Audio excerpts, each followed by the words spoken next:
ابدا محمود من و خوش به تماشاوان روجاوا تیوی ام ایرو حساب خلک کنول پیشبری ونج برنامه آسوین ویژه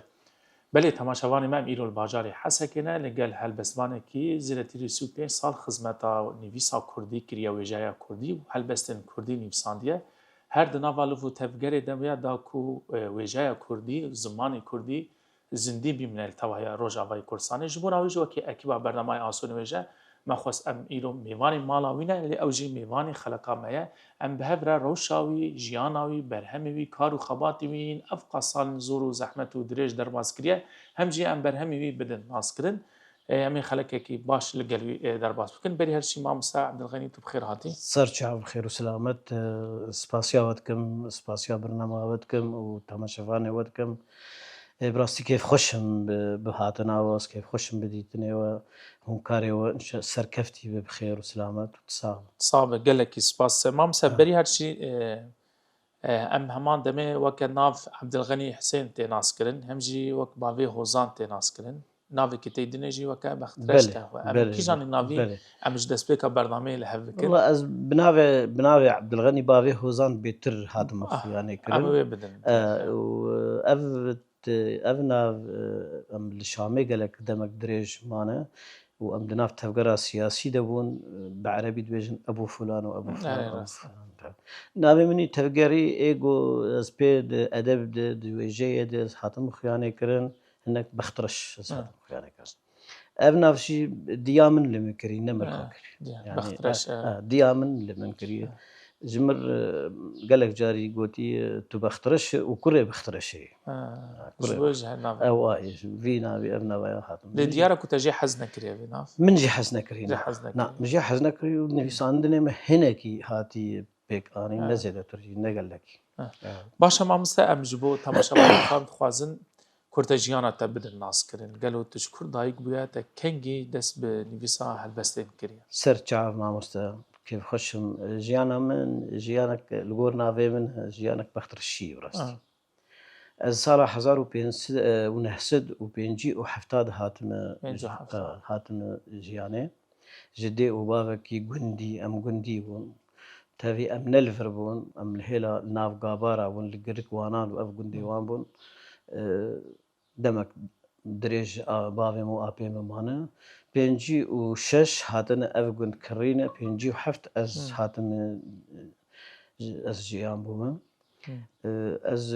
وك من دالك زاروك كي جندي رابون براستيشتر من دبستانا جند خندية حتى انا كي اللي كي جان جندي تاخون في جندي خرب جاموس في جندي از بخوش في جندي دايك بخوش في جندي دايك بوما و دبستانا مجي وجيانا مني ازاروك تيجي في جندي از في جندي ما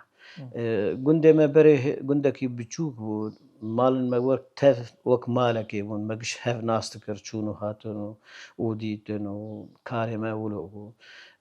بابي مجي جود كاركي جندي و يعني جندي و دكانك ويهبو بقاليا ويهبو الباجر قش خور كرينو فروتنا سويل ذكر حتى انك از جهام السفي بينجا ششا من دبستانا دست بيكي ملفي جندي خندي از چون باجر الباجر جي مالك مهاو الطاقة عزيزية أملير رودنشتن 2 سال از الورب مخندية 3 سال از جي تشومة بشتي سفينها إجا از مالامة تشو شامي باغي تشو رحمتي ومالو كت استيمد حفتي وشار يعني حفتي وشار مال زو كت استيمد از بو مال خوي مالي زو بو مخ شغل تمانية خاصة وتي بلا تمام التمانية از حفتي وشار بو مالي دي بينجي وحفتان يعني هجر يعني عمري مش شازح حفظ صالي بو شازح حفظ صالي بو از چون بهلا كار وصنعت يعني مهوستيكر ليكرن دكر سواق دكر سياندنا خانيا دكر فيرم دبو ام بعيشن حفتي وشار بابي متشو رحمتي ام بريشام يعني ايش يعني وضعي من ايش مي مالي يعني ام فقير بو سدم تدفش خوندنه برنا بو سدم مدفش خوندنه قريا اللي داخوازا من دبستانا دجي ودخندني دجي تم تخست استشتن هر تشتي زانب يعني ازنيزيكي هر تشتي بو من ابي زر الغفاري اعدادي خند وما خلاص كرجي اعدادي بشتي كتم كار وخواتي ده مشي وكاري شخور كركار شێوەکاری بەری هەلبەست شێوەکاری بەری هەلبەستی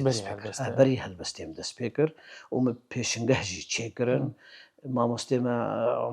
عومەر حەمدی بوو خودی ڕەحما خۆشا بکە عومەر حەمدی مالفا پر تێگەهشتی بوو خەلەف الحوسەینی بوو عومەر حەسیب بوو ئەمڕۆ دەمێدە دبستانەوە ئەم 21 خۆرت و کەچ دەرخستن ئێگۆ دمە دیتن ئەوانە نەڕینن وانی شێواکاریە هەنە وە چەغێ پێشنگەهەکش 21 کەسا چێکرد ژن قیز و خۆرد یەکەمین ئامنی ینی ئەولی بوو ئەو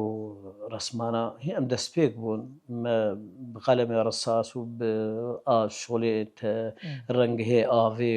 مەوان عومەر حەمدی ئەم وێ چارچەفێ دەرخستن ئەم کرن ئەم ڕەنگێ زەیتی و لەوحا و حەجمێ لەوحا و حەجمێ ینی ئەم ژوێ چکە هەنێ دەرخستن ینی ئەم ئێمەژۆ یەکژێ برێوانژی مەڕە بوو عومەر حەمدی بریوی عمران حەمدیژێ ئەم دبستانە کێ دەبوون وە دەست بکارێ خۆ کرد ئەز تقریبەن دیاکامە باوێ من دژیتیا من و ڕەسم دکردن یان نەپێرە بوو نا دخواستن ئەس بخوێنم بێتر ئەس بخوێنم وەک عرب دبێژن لعل صدفة خير من ألف ميعاد يعني باوێم زوو چوو ئەس بووم سەربخۆیجا ئەز ڕزگار بووم ژوان تشتێک بۆ باوێمت خواست ئەز وا بکەم باوێم زوو ئەس خستم پارتیا دش يعني بەری ژیانەوەی هەر دەست بدژ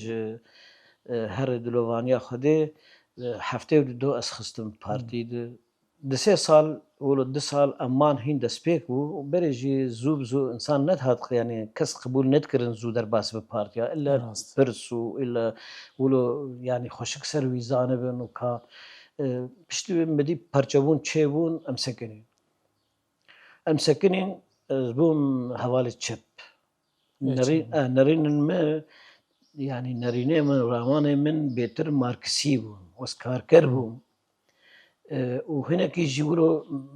ڕەنگێ قەومیەتێک خوردژی فکریم ڕەنگێ ملەت و بندستیا ملەت و کارێمە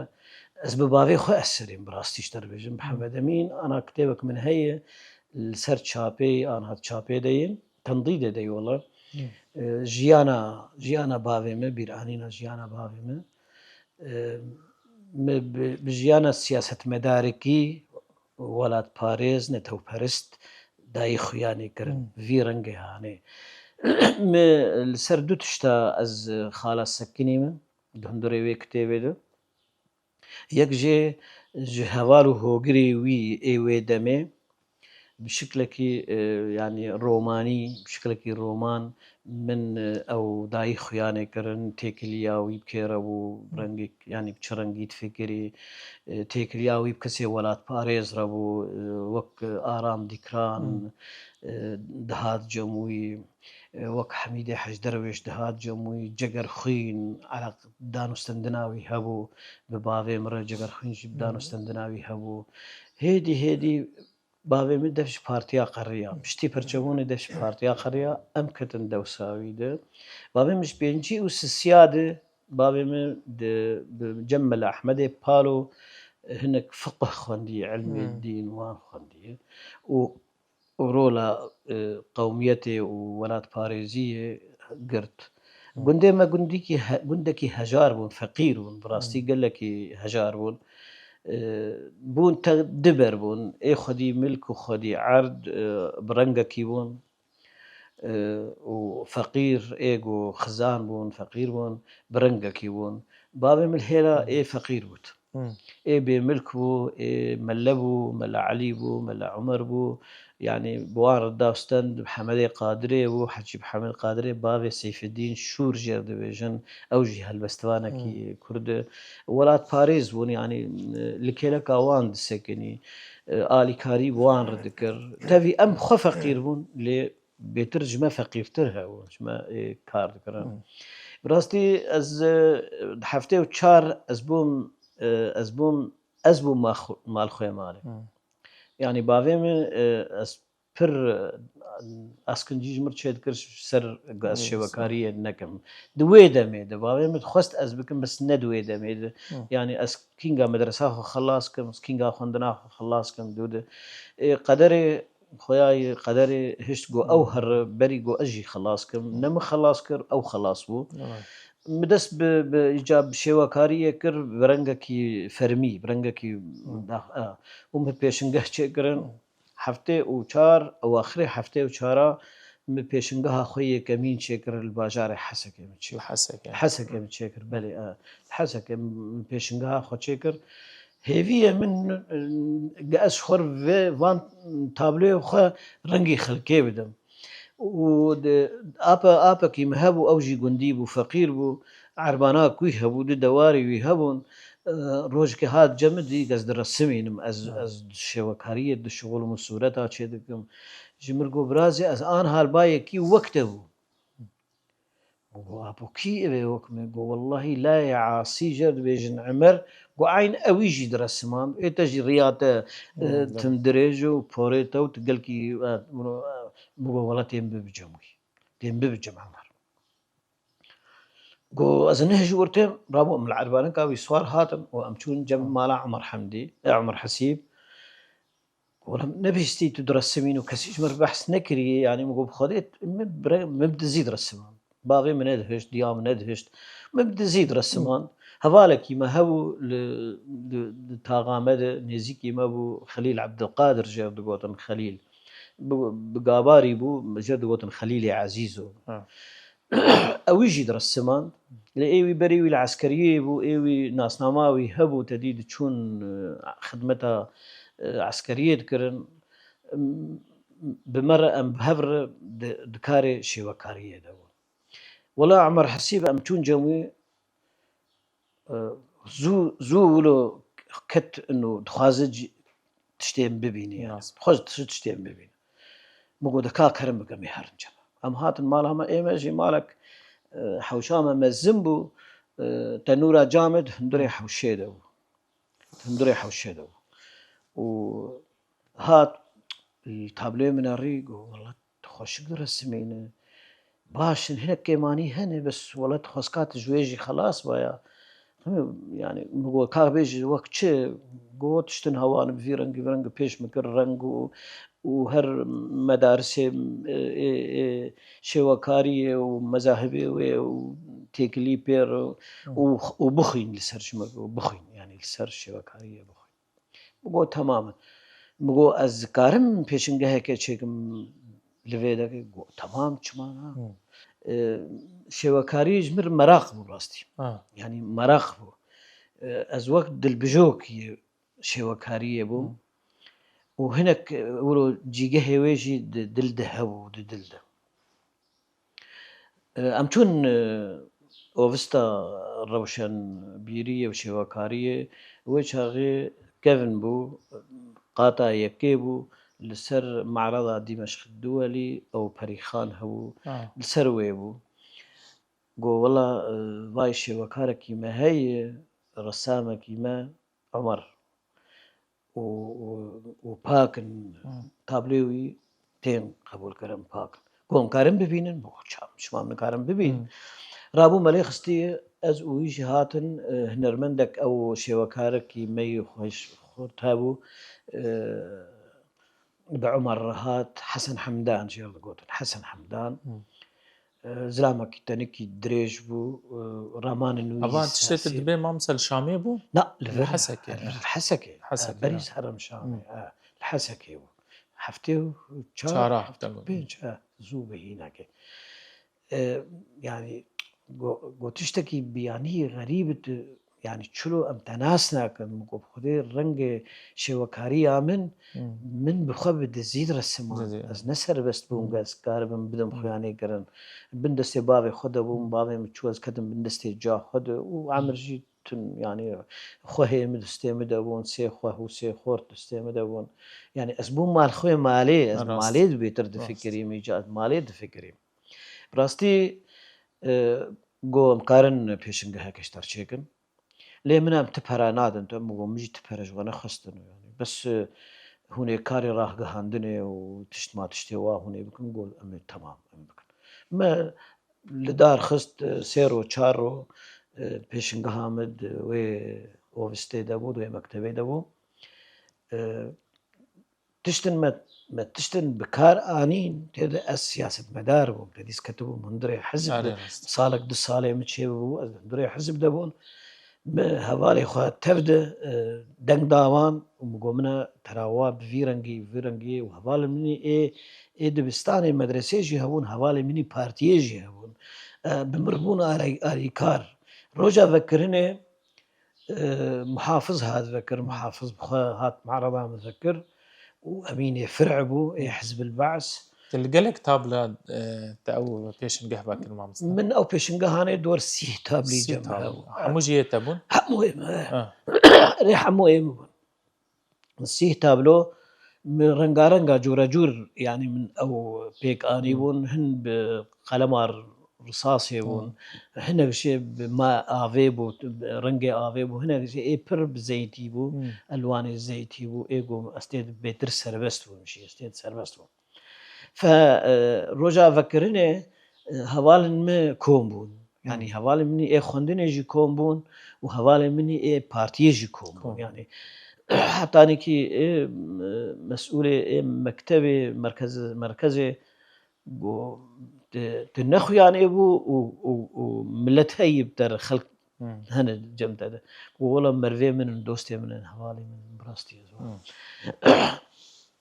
من دست بيكر برنجكي جا أشكره من شواكاري برنجكي أشكره دست بيكر ومن حزري خوش تشتن در كرن حزري خوش تشتن در كرن صالك تد شو مرابو بيشنجه هيك تشيكر بيشنجه هيك تشيكر البشتام ده يقول سكنين خليل عبد القادر شو لعمر حسيب البشتام سكني يعني عمر حسيب آلي كاري ولو بمر نرين ولو حجمي لو حابري حجمي لو حامل لأنه لو حامجي اف تابلي قوم تشيت كرن جي يعني مبدستي خد تختي ويجريد داوم مبدستي خد أساسي ويدا تاني تفقش مبدستي خد شيت كرش بو از كل برالي داني بس برالي داني از هنكي بيش دشوم دو مسألة ديامن زوري دامن إنه أدريت بزوج داويا نو 1994 أزوج ديامن أزوج أم هين جاهل بون أجي جاهل بون بيرا كامجي جاهل بون تشتكي مشاف زواج ما نزاني بس از كتم يعني بن باري مالا جنيجي ده وكتم بن باري خوه بري خشت از كتم بن باري وإن تشتك دستي من تنا ونهدى على زين هند بمكاري سياندني وليكرني وفانا وأز بمعلمي خرط شغلي معلمي من الشيخ موسلاي فاطمة الشيخ وأز بابي مبارتا تشو رحمتي أز المالا الشيخ الشغلي مثل معروف هم الشغلي خاني قصري ويهابون إما هذي ما بس هم أمكار من حقي ناني خو ديني بابي خو أم بدن بابي متشو از وگريا نما كاري دوری مالك هبم نما كاري دوری مالك هبم از ما بيكارش روجك دو مهك كد دو يعني از نما بيكارم شابكم از توم جبين اخوي حزبي تبي هوالي مهاتن وايجو مسؤول بونشي هاتن جمع مجوان رقو والله از بيكارم وإشي من زحمتي يعني زحمت ذكريوي خيري يكي محامي هبونابي يكان بو يكان أو مسؤولي مي حزب بو قلت براكي مهي عندها سيارة مهندسة از جير بيجم جيكي اشتر ببين جيروكاوي دريج وفعلا شمردي جي الشاندم صوامع الحبوب شاندم صوامع صوامع ده يكهبوا ايجو يعني سركي اي وان هوستابو دش شغلي مادة الزريق هذا از شوم جومي نابي مهندس كي عبد الأحد وجير قوتن مگو والله فلان کس از شانده مگو هر جم اوی هسته هانه برای کاری تبنار شغلی تبنار هگر راست سربست تیده رابو از چوم جمعی دمیزین دشغلی تدیم میزین دشغلی زرقه و سیاندنه ده پر ولو دقیق پر حساس دوی ایش تشتی و راست بن دیواره و راست بن و تشتم بفیرنگی بن مثل افلیکر ديقو عربية من قال كي مزبوط عربية ويجي خراب ترو قوت كرد مقو بليس كرد اي قو كاداك كاوردك كيتا شاندي مقو فلان كاس برزانة شاندي مهندس قو اهلا السر جاوا ويجي دوار كاولو دسيان قو كاهلا دس بيبك بالشغل ولا مرهشت غرادي سيان يعني الشغل قو باش شغليته قنج باش تمام معلم أما تدين هوستس به ور رادي خواري وور جبوت بالشغل وجه متعهدة صوامع الحبوب جد قلت إن يعقوب قرانيك يعقوب يا يكي مثلا أرمني وشاو أوي صوامع قرتو از هدي شغلي جا شغلي وان قال كي راحت وجي بينا بون جيكي خرابة وجيكي شو قال كي راحت بو الرجاء وجه 20 ورقة دان 20 ورقة دان 20 ورقة دوي شاغد عاملش شحفت ورق يعني عامل كاركري دستان جمع قلق جامجي جو بركتن بيريكاوي او پر نما هواجي دباجي نما دبين از بركي شش حفت مها بفيرنجي هاني شغلي روكي هات جمع سركار جو براي دلال امينيزيك جبر هرن امي هرن دربيسيه بشغلن دي دركبش مالي مقول والله ازي سبيهش جاخر بيش هاگر ازني بدمه ازي بيم بشغلم دربه ازي دركب هاگر ازني ندم ازني كرم قو باشا ولا دادين روجز هاتم مقول ازي دركب مزي بشغلم قو منا امي دورخه و نيفيدن باوجن سر روجانا و جبو هوني هرنج دربه بس خوارنا والسروي مقول تمام باش از چند مهكي الورجي شغلي دربيسيه شغلي بنفس الصوامع ده الدربيسيه شغلي إذا الورا كيف بيواجه النفيسة هالبس دس بكر ما مستوى من دنفيسان بعربي ما مستوى دوان صالان ده دوان صالان ده يعني هم تشيوري من شوايا كرك شواكاري ومن من هالبسجي دخان جوخات دمات النفيسان تكسك باندور بويه يعني ما مستوى من جبرت مثلا تبحثي كرت هم زحمتي جديد كار وبر برسيارتي همشي شي كاري كيكريا همشي دامان دميدا نيفيسا هالبستانجي نهندك ادوي بلي از دماغو حطاقه از الفيرب الجزيره والحسجابهم مبعربي نيفيسا او صالي كذا او جهما حفتي وبينجا ودركف حطانكي از حشتي تشوم شامي مبعربي نفيسان هالبستا يقولوا انه جنبه رنگ خطابي رنگ دنگ ودانه تيد بيتر خرط بو بذي رنگ نفيسان كسي نزيكي مي وشاغي خلف الحسيني هبو خلف حسيني هم شوكار بو هم نفيسكار بوشي جمر قوما مستا قافية هي ووزن هي وهالبستا عربي ده أو قوتا من تنبو از هالبستا بقافية بنفسينم وبترازوية وميزينة بنفسينم قو سربست بنفسين تبيرامي يكم هالبست متشكر وشومباي مشير قوما مستوى من هالبستك تشكري از ناوی نزانم بکم هلبست از ناوی نکم هلبست از زیر از چی بیجم گو کالا بیج هن تبیرامه بلکه د ارشیفا من د و رشپلی و هبنجی الشامه پر كيفها مش متخست از تم از بخين مخندن ذكر يعني از متخند بيترجع از بنفسينا متخند جوكابش ولا تدي بشكتي بيراته بشك جيتي بيرامي شورش كت من بعربي نبيسان دبو زمجري يا عاصفتنا الخامدة تشظي ارقصي زوبعة تلو الزوبعة ثوري اعصفي اقصفي منابع حقدهم سلالم فكرهم هل هجرك الله وكتب الأنبياء لا تنكسي هذا العالم فأنا أملك قلبا كبيرا بحجم كرة الأرضية لا أتحطم ولا أتحطم مخدود أنا من الموت وعاشق الورود والحياة أزنابر يعني قلق خنجة تشتنا أهواه هبون خسكات تولو كرما بخودي مولو هشت حتى أنا كي حيشتي هن غيري ويجي هنا يعني غيري ويجي هنا نوجه النبي ساندي تجا بشواكي كردي مش جنبسان إجا هيدي مبشوايكي كردي نبيسان از هات مهرجانا حيشتي بشتي بيشنقها مني حيشتي لفر هناك سياسة مدار هاتن بيشنقها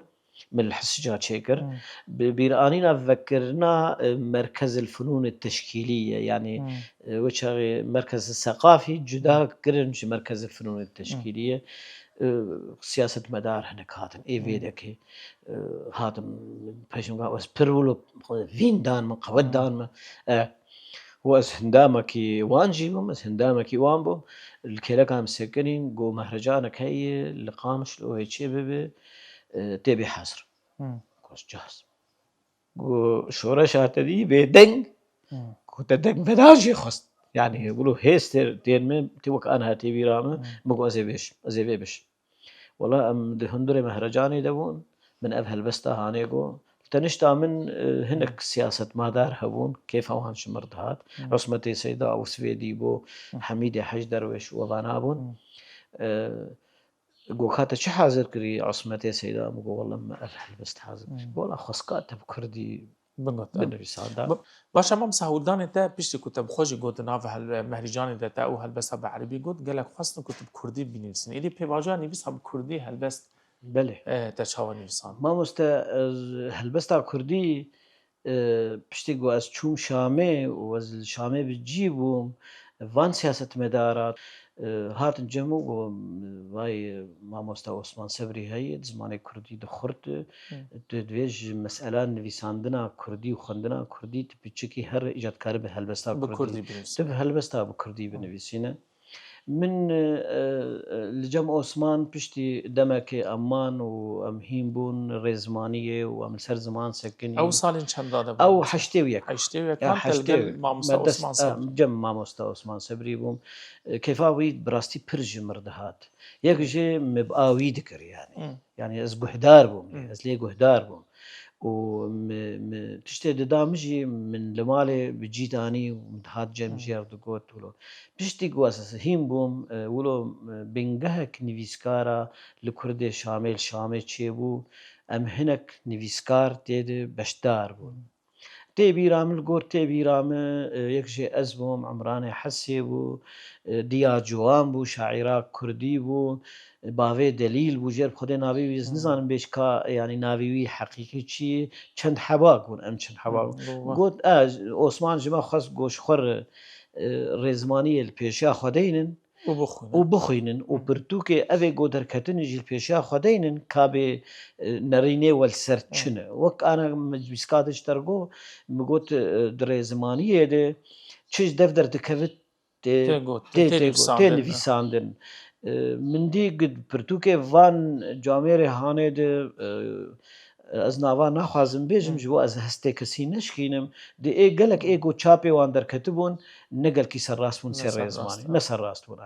me rexin kirin me dît xuyayê rexnê jî nahêlin na qebûl nakin me dest bi nivîsandinê kir îdî te bi Kurdî nivîsand têbîra te te çi helbest bi Kurdî nivîsan dest pêke mamoste wallahî serê yani a yekemîn nayê bîra me ji ber got min yani kamek çi nivîsand تتكاني يك جوان هلبستن كو تا بكردي نيفسان از دکارم بیجم من نویسان پشتی گو مدید جدابون دو ارتا ما و ایگو پرتوک چاپ کرنه دکوتن ایمه پرتوکی ایمه هنما ایوه چیوه هی والله دوی پرتوکی مجی چه ببن یعنی ایمه جی چه ببن ما ایجا دست بنویساندنه کر هن جوانا پر رشپل هون يعني مسوده قلق چه دکرن او مسوده نكتن سر رولا تبي مد بارتيات شب دجي دنيفيسان وهناك هلبستي من هاتن درخستنجي دكوفارا قلده ومد كوفارا قل سامي عبد الرحمن جي كردستان عراقي جي دنيفيسان مكتبه وستوان الشامي بو اسكارم هناك هلبستي خوي ايجو هات شاب كرنشتر از اوي كفن براستين نل بيرم از نل بيرم ونل بردستي من نجي بازدا 20 سالك جي مدرس الشامي قرياي يعني از لوان ليفا رينجر دفيغا سكارب مشتر بيجم ازي هلبستن خوي ايش تربي من دس بهلبستي كرما مستا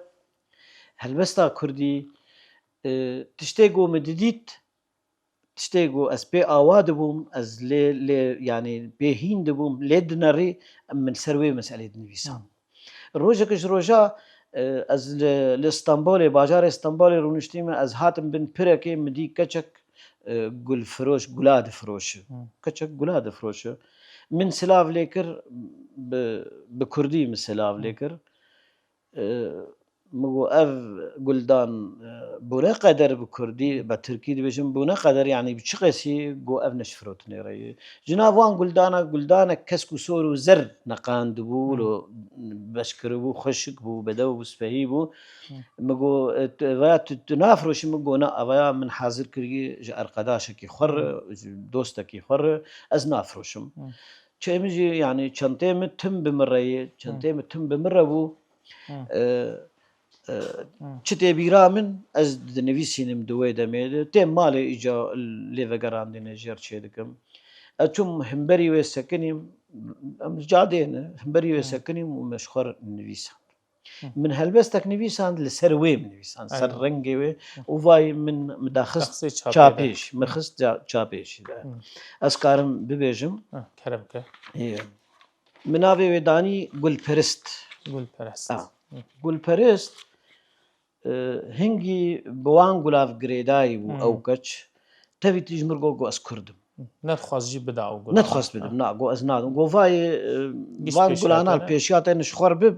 مگونا اجی از وی کرید خوازم و خوشک گلدانک خوشک چه کر بو بدو و سپهی بو مرابو چوم لهمبری و رونشتم و من افهل بستهانه نویسان دبیجم سری سبی رو خوشهلات جبر از کارکر بوم از نوبتچی بوم يعني ناطور بوم نوبتچی بوم بنا بس کارچی دهاتن مدفج کار دقرية از دهاتم مالي جاد بيجم سري سبي خوش رو لا هر کس دي چون کارو خبات دبرين قوناغ و فلات قل فروشك چدر شوات قل فروشك برو قل خف پر مجول دبو قل دان لپیش من جه دخست یک سورو زر گرتی جدست قل بچنه ای قل پرست آور ودا دل جیبو مست آور ودا دلیم کرم مست قوت از قل نادم از بني اف قل دان يا باغي مني يك بيك دست من چني خودي لهيويان خود بسوزو بده هنگا کاتش کسی وی بود بجوکو گرت دویت اویندنه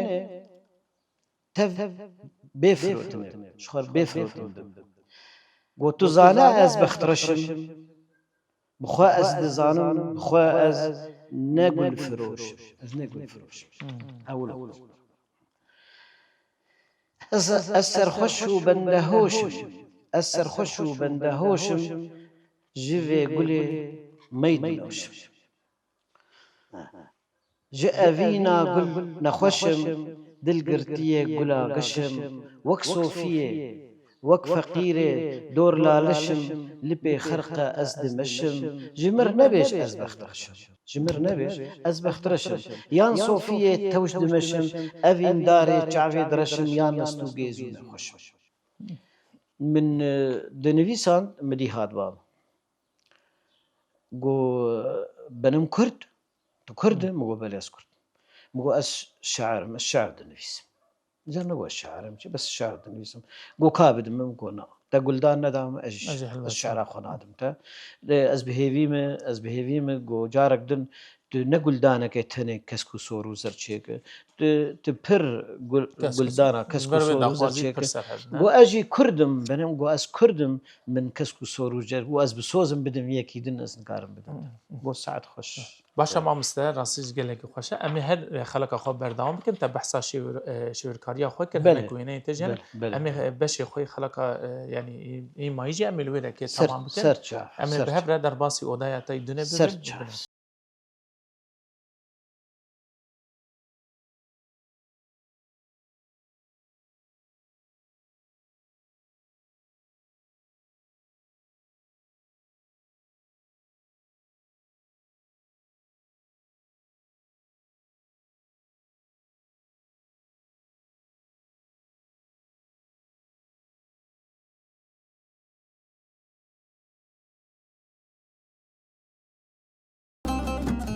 بله تماشاوان ما هر شخوا ما مستبحث تابلو كرن أب تابلو یم پیشیاوی دیمانا در درد کبی وینه ما مست اف تابلو تا ایسال چیکرنه دمه که کنگی تا چیکرنه جبو تماشاوانی تا ما هنک تبانی سر زمان ما مست اف تابلو دویده ما داویت میچیکرنه براستی وک کوچبری آمو ویران کرنا ما كإنسانك سياسة مدار وكإنسانك هنرمند شوكار تابلو مشي ويران دبون بمر ويران دبون هر جيكي أزلير ودنشتم من كارتاني من ساز ذكر أسكار من تشكي خب بدم بيشنجا هكي تشيكم أوجي بمرد تشون لتركيا ولو اسطنبول يرو نشتيهم از لكردستان الحولير يرو نشتيهم هنا كله بكار آنين بجيش يعني أنا أفتني دستيتر معنا أنها أفتنج غير إجم خلقي إجات دي مقالك دياري كرنا أو دي من جنيتا تشيكل يا مامسته أسكارم هر يك بجني أف تابلو بخوانا تمام كري تمام كري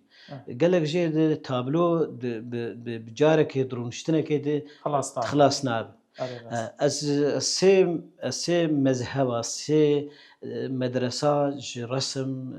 مرسم عندنا دفي هذا يكجي تشكيل يعني الفن التشكيلي اللون الفن التشكيلي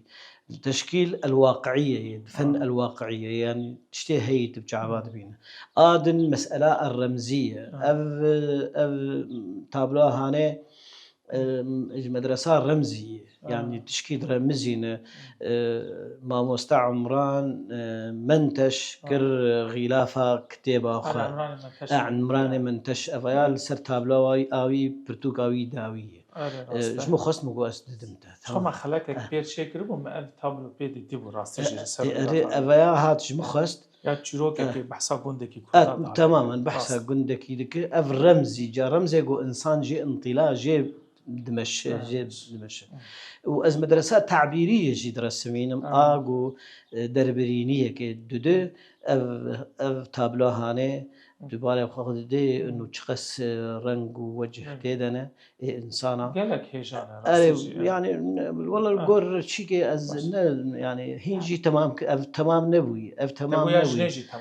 أجنيج تمام نبوي أقو تمام بوي تمام كري شر سر شر كيه شر هانه يكي خرط دورتا ديكو ومريش ديكو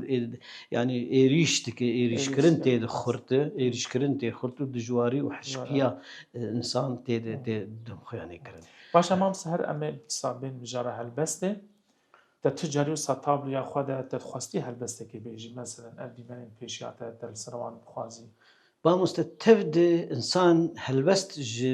شعوري وين دردك دستي ويد هستي ويد دردك أب هلبست من شخرت الفي هلبست هاني دينار تلفي تابلو هاني أبات ليكي يعني أم بيجن شيء نوشكار يعني نوشكار وك سرخوش يعني إنسان سرخوش براستیش چش هلبس جی هندره وید وقفه سو وینه هانه لسر تی گوتن يعني دبق قابة برتوكيجي دب قابا برتوكيجي وك هندره برتوكيه اف صورت وینه رمزيه دد سيمبول شعارك دد براستي اوج اسلوبك فمرا كاري جيانا انسان د تابلاوي بدو خيال د تابلاوي تبي تابلي معنا هنا كي بيغ اطار يعني اطار وان كار جوان دوي اجي بنا فريس خجير فالا ناكم يعني فالا ناكم انه دوي زيرو خلاصكم السبع خلاصكم از كينغا خلاصكم از اماده تكشان هلبستي انا جبو تماشاواني تكيجان خوازه اشتر نسرين بيجم اشتر اجي نسرين اشتر تلوي او سر قالب برتوكي خستيه چما او هلبستا جناب قيشات جهنجي دل يعني من دل سرفيه باش من دل سرفيه من افجار دياري كتير او كيا نسرين كتشامني مزنه كتشامني مزنه لكردستان عراق غير نشتي متزوج بس سيزارو كي هنا كرك يعني تبه هلبستي دياري ويد كم از خوازم لمقو داري يعني تشخص ده من السر نسري دلدارا من اي نسري مينا كل هلاسا ببين بوينا بيتي شيرين في نامي جمر بخين جدل وهنا تين خوين برين دار لدل بفين ايرو ازغم جينو مستم بواركو جه لبستم بشتيدا واشكستم لكولان وكوافل وبستم نياورم تي سربلندم قرقو كينا از دخستم بسنجية از دكشتم جهناف دا از دخستم باشا ما مستا از هر دم ما پرک بن بايج از خواست چند پرسم دزیج بکم برهمه تا حتانا تا چند چاپ کرنا برهمه من چار برهمه من چاپ کرین چار چاپ کرین همو بزمان کردی نه یک بزمان کردی و سه بزمان عربی او سر چه نویسنده عربي كرت يعني نفيساندنا دراسات سياسية درنجي جو دش مرحلة تشقونا غير درباست بون ما أوشك آدن لسر نوروزي أفا نوروزي دستي مدعي أزد بيجم نوروز أشجان بين الصخور قولوا دردن نوروزي دناف كفراد ودناف جهاد أم دردكتن كوكب كيف خشيا خو وديتنا خو ونوروزا خو وججنا خو ما بيكداني من لسر كوما تشيكري وشلو نوروز دركتش درفة وكينغا دركتش درفة بتشرنجيبو يعني بصات شيروكا نوروزا يعني صرت شيروكا نوروزا وبحث وان كوماجي كري تمام كومي هنرمندي هبون اوان كومانا نوروز در خستن شدرفه نه بارتي در خستش درفه باشا اي سياسيا هلبسته اساسيا نهل بس اساسيا تشاب كري جيانا دهناي حياة المجانين بعربية از لسر رنگ گودین تید جیان دبن اشتغلیم حکم و اقوالی وان مدایی خانه کرن مدهنی داخل کرن چی دهنی چی و چی جداون دو اورتا کسی دهن و کسی باقل دیه من او کوار براستی هنگی هات خستن لجمع حتی که يعني یک نما بلا کرن یه چاره چون ماموستا آمنی چاره ماموستا بیرانین باویم بیرانین باویم سیاست مداره کی دما خوبو ای وقتا خوبو بری گو پارتی کردی چه ببین دولاد باویم سیاست مدارک بو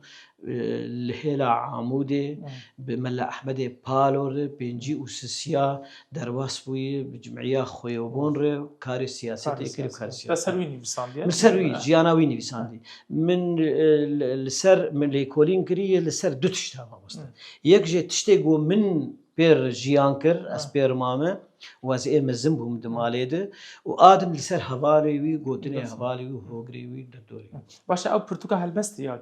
کنگی ترچیب که اچاب کریه أف یا هلبست چابكرن درنگ ما مستر بدرنگ برهما چندا بو هلبست همون أف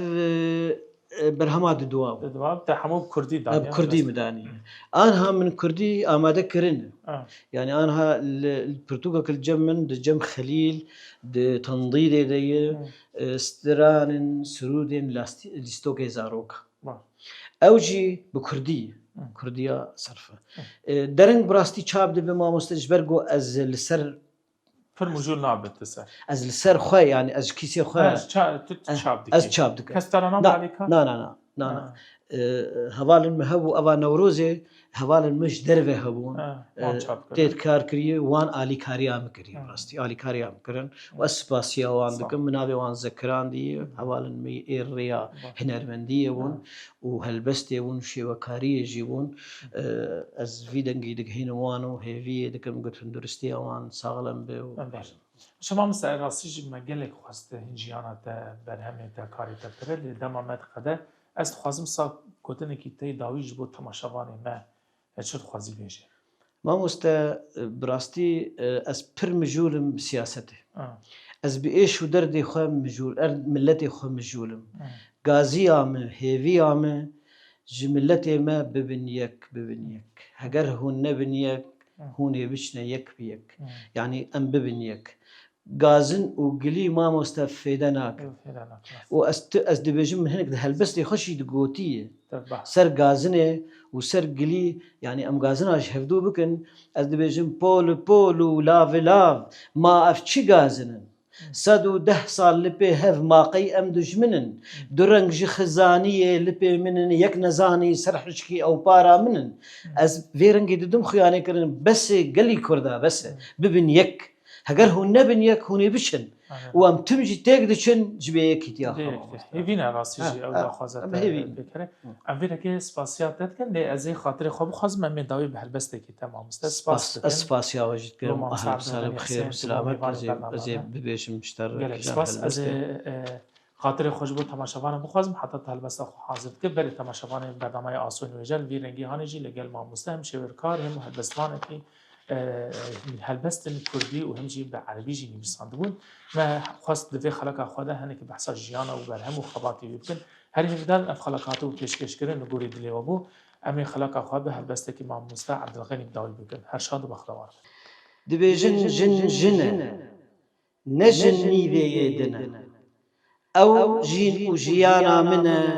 او جین و جیانا منه جین و جیانا منه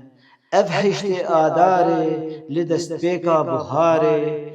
ججنا كچ وياري بشكبين پلي داري بشكبين شاغي داري جيهان بيوي نابه